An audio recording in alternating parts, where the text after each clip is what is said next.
Imagine being seconds away from salvation, literally tasting freedom, only to have everything ripped away in the blink of an eye. It sounds unbelievable, but that's exactly what happened in one of the most shocking maritime rescue stories ever recorded. What you're about to hear goes way beyond a simple accident at sea. This is a story that will make you question everything you know about fate, about timing, about how life can change drastically in a fraction of a second.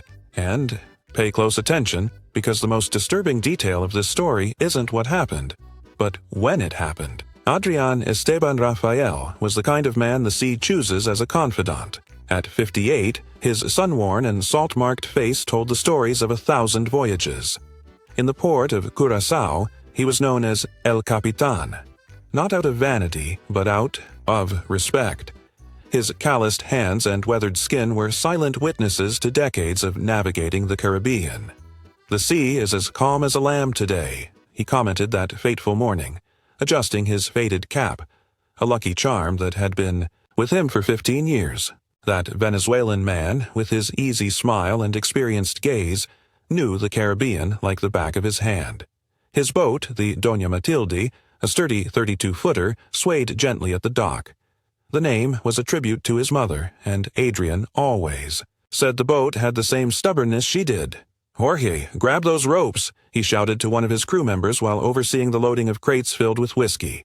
A valuable cargo bound for Aruba, a route he had sailed dozens of times before. 5 men in total, a small but experienced crew: Miguel and Carlos, brothers who had been sailing together since childhood; Pedro, the youngest, on his 3rd voyage; and Jorge, Adrian's right-hand man for over a decade. "Is this going to be a smooth trip, boss?"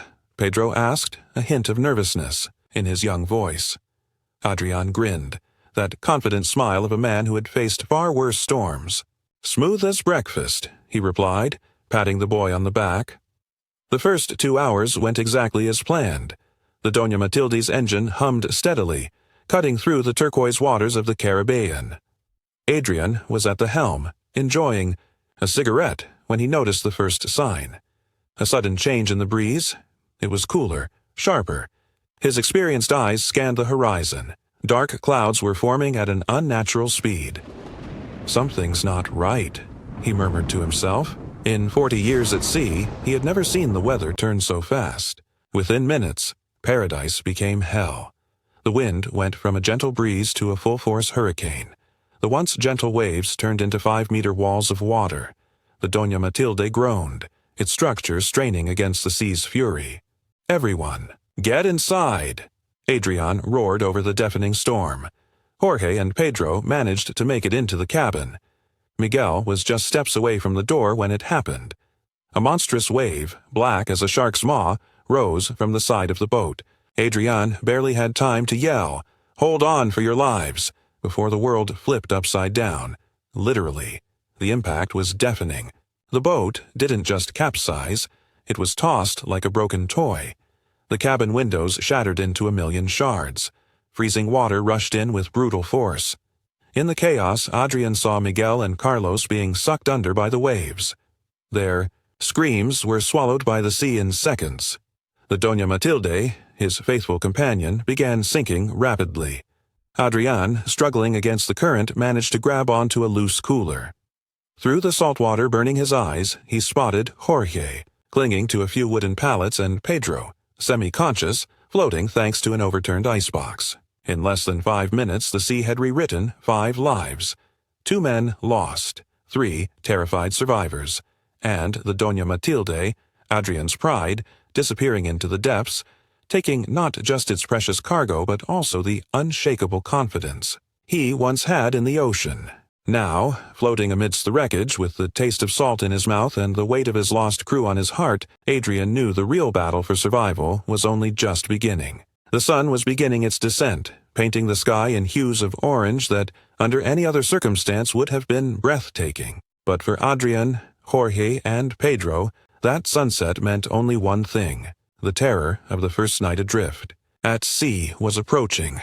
"We have to stick together," Adrian managed to say between ragged breaths, his voice hoarse from swallowing seawater. His fingers, wrinkled and numb, gripped the floating cooler like claws. His sunburned, salt-crusted face flickered between determination and fear. Jorge, still holding on to the wooden pallets a few meters away, was trying to keep Pedro conscious. The boy had hit his head during the wreck and his eyelids fought to stay open. "Talk to me, kid," Jorge urged, his voice trembling not just from the cold, but from the fear gnawing at his gut. "Tell me about your family, your fiancé. Don't fall asleep, please." Pedro mumbled something about Maria, his fiancée, who was 3 months pregnant. She doesn't even know if it's a boy or a girl yet. His voice was a whisper, barely carried by the wind. As darkness swallowed the sky, the Caribbean revealed its cruelest side. The water, tolerable, during the day, now drained the warmth from their bodies like a relentless vampire. The three men shivered uncontrollably, their teeth chattering in a macabre rhythm that echoed in the silent void of the ocean. Adrian, using every ounce of his experience, formulated a plan. "We need to form a triangle," he ordered, his voice carrying the same authority he once used aboard the Doña Matilde. "If we drift apart, the currents will take us."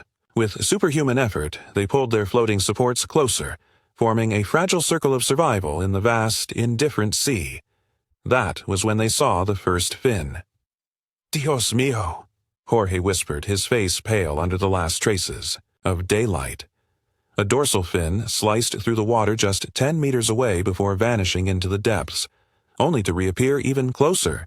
Soon, it wasn't just 1, 2, 3, circling them like predators sizing up their prey. "Don't move," Adrian instructed, his voice betraying the fear clawing at his gut. "They're just curious." The night dragged on in an eternity of terror.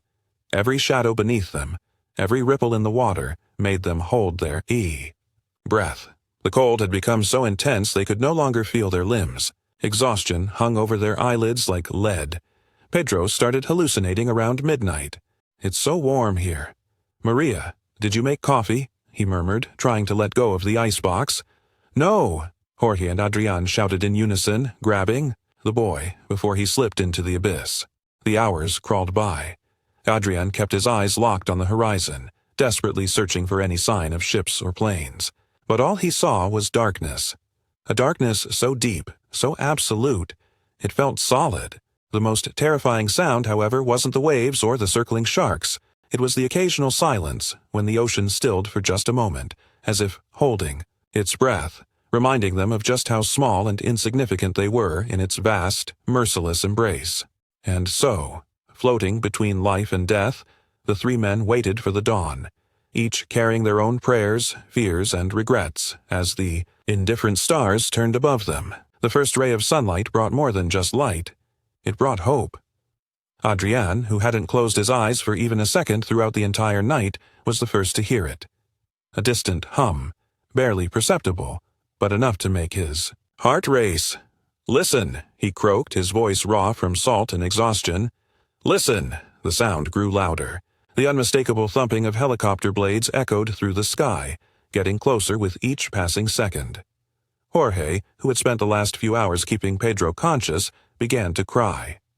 "Over here! We're over here!" They screamed in unison, their voices scraping against their parched throats. Adrian yanked off his soaked cap, the same one he considered his lucky charm, and waved it frantically in the air. Then, like an angel of steel against the brilliant blue sky, the Dutch Caribbean Coast Guard helicopter appeared. Its shadow danced across the water as it circled the area. When it finally spotted them, it hovered lower, and they could see the faces of the rescuers looking down at them. "We're getting you out of here," the voice boomed through the loudspeaker. "Stay calm." Pedro was the first to go up.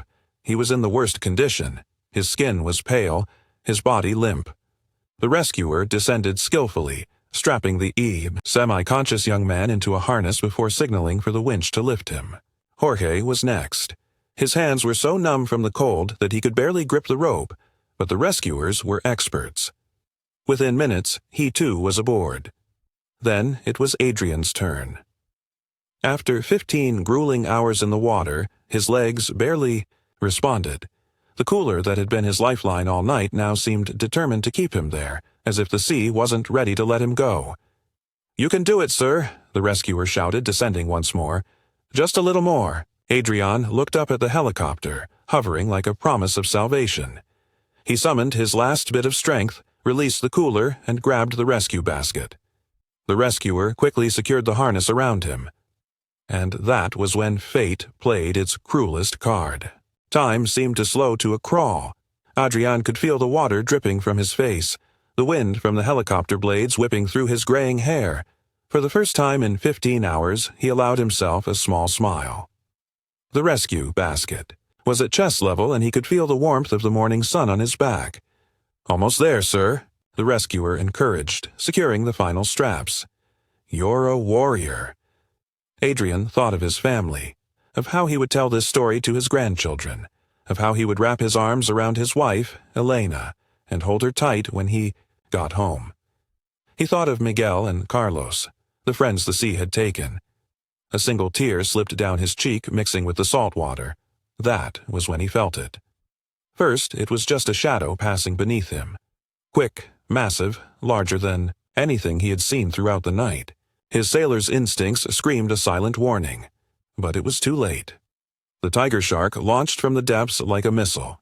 4 meters of pure muscle and cartilage, moving with terrifying speed for something so massive. Its black, ancient eyes showed no emotion. "Look out!" the rescuer screamed in horror. The impact was brutal. The shark's jaws clamped around Adrian's leg with the force of a hydraulic press. The water instantly turned crimson. "Dios mío! Dios mío!" Adrian screamed, his voice filled with the raw terror of a man facing the unthinkable. The rescuer, reacting on pure instinct, grabbed Adrian's arms. The shark thrashed violently, shaking its prey like a rag doll. It was a surreal sight. Adrian suspended between the sky and the sea, the predator locked onto his leg, the helicopter struggling to maintain its position. "Pull him up, now!" The rescuer barked into his radio. The winch began lifting, but the shark refused to let go. Adrian could feel every serrated tooth ripping through flesh, every bone snapping under unimaginable pressure. The pain was beyond anything he had ever known. "Elena," he murmured, his face ghostly pale from the blood loss. "Forgive me." With one final, violent shake, the shark tore away its prize and vanished back into the depths as quickly as it had appeared. But the damage was done. What remained of Adrian's leg was a mangled mess of flesh and bone. "Mayday! Mayday!" The pilot's voice crackled through the radio. "Severe hemorrhaging. I repeat, severe hemorrhaging. We need an emergency medevac now." Adrian was hoisted into the helicopter, leaving a red trail in the blue Caribbean sky. His lucky cap, which had survived the entire ordeal, finally slipped off and floated alone in the blood-stained waves below. Fate, the cruelest gambler, had waited until the last possible second to show its hand.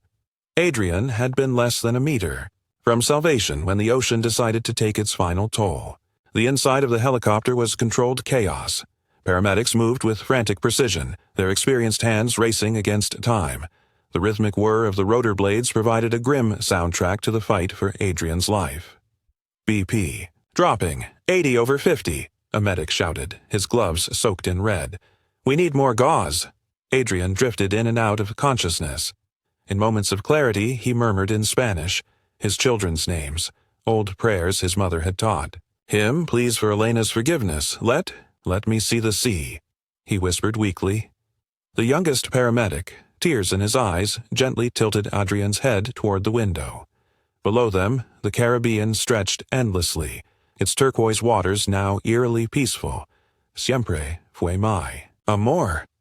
Y mi enemigo," Adrian whispered. "It was always my love. And my enemy." The heart monitor beeped erratically. The bleeding wouldn't stop no matter how much pressure they applied. It was as if the sea itself had poisoned his blood with its salt. "Hospital in 8 minutes," the pilot called out. "He doesn't have 8 minutes." The head medic snapped, initiating another round of emergency procedures. Adrian began to hum. An old Venezuelan sailor's song. Something about mermaids and whirlpools. His once bright eyes were fading. "Elena," he called one last time, his voice now just a breath. "The sea. It always knew." The heart monitor let out its final continuous tone at 9:47 a.m. 16 hours after the Doña Matilde went. down.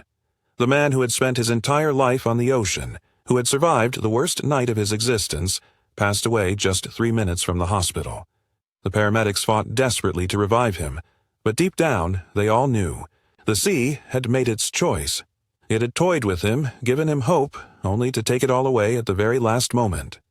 When the helicopter finally landed on the hospital rooftop, the sun was shining bright. A perfect Caribbean day, as the tourists would say. But for those who knew the real story, the golden light reflecting off the water now carried a different meaning. The cruel irony of fate. 3 months have passed since that tragic morning. The port of Curaçao, always bustling with colorful boats and hurried sailors, now carries a different air. On the dock where the Doña Matilde once anchored, a small bronze plaque has been placed in memory of Adrian Esteban Rafael, Miguel Rodriguez, and Carlos Rodriguez.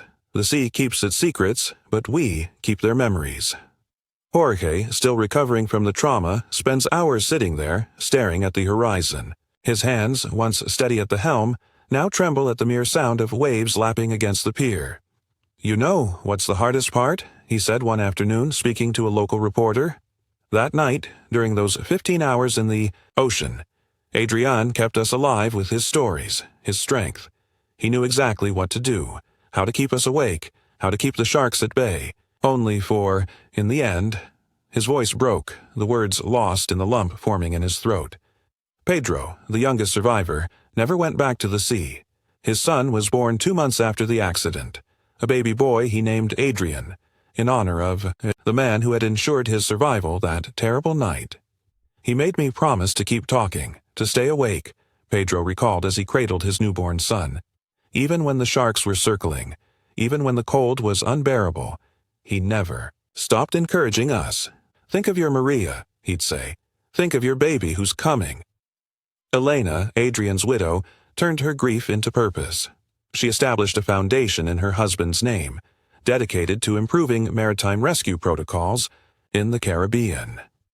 "Adrian always said the sea is neither cruel nor kind. It simply is," she shared, her tear-filled eyes reflecting the same deep blue as the ocean that had taken her husband. "But we, as humans, can do better. We can be better prepared. We can save more lives." The Dutch Caribbean Coast Guard reviewed their procedures after the incident. That critical moment during the rescue, those final seconds when Adrian had been hanging between salvation and fate, became the subject of extensive analysis. New protocols were implemented, specifically considering the presence of predators during rescue operations. The tiger shark that attacked Adrian was never seen again, but its shadow remains. Local fishermen say that on full moon nights, when the sea is eerily calm, they can hear a distant echo, a scream carried by the wind, the last cry of a man who loved the ocean until his final breath. Adrian's story became a legend in the Caribbean, told in portside bars and among fishermen, at sea, not just as a tale of terror or a cautionary lesson, but as a testament to the unpredictability of life and the razor-thin line between salvation and tragedy. "The sea has its own justice," an old fisherman once said, his skin weathered by decades under the Caribbean sun. "It gives you just enough hope to keep fighting, only to remind you in the end that it decides." Adrian understood that in his final moments, you can see it in his smile in that last picture at the port just before he left. The picture he refers to, the last known image of Adrian alive, still hangs in the harbor bar. In it, he's smiling with that trademark confidence, his lucky cap firmly on his head, the Doña Matilde gleaming under the morning sun. A man in his element, unaware that he was about to become part of one of the most extraordinary and tragic stories the Caribbean had ever seen. And so, the ocean continues its eternal motion, indifferent to the lives it touches and the stories, none, it creates. But for those who knew Adrian, for those who survived that night, and for everyone who hears his story, the turquoise waters of the Caribbean will never look the same again. As Adrian always used to say, the sea is neither good nor bad. It is simply true. And sometimes the truth is scarier than any fiction. And you? Do you believe everything happens by chance? Or do you think the stories of our lives are already written before they even begin? Leave your thoughts in the comments. If this story had you glued to the screen, hit that like button, share it with someone who's going to be blown away by this twist, and subscribe to the channel for more unbelievable stories from the sea. And don't go anywhere. The next video is already on the screen. If you thought this story was wild, I guarantee the next one will surprise you even more. Click and keep watching. A big hug, and until our next sea story.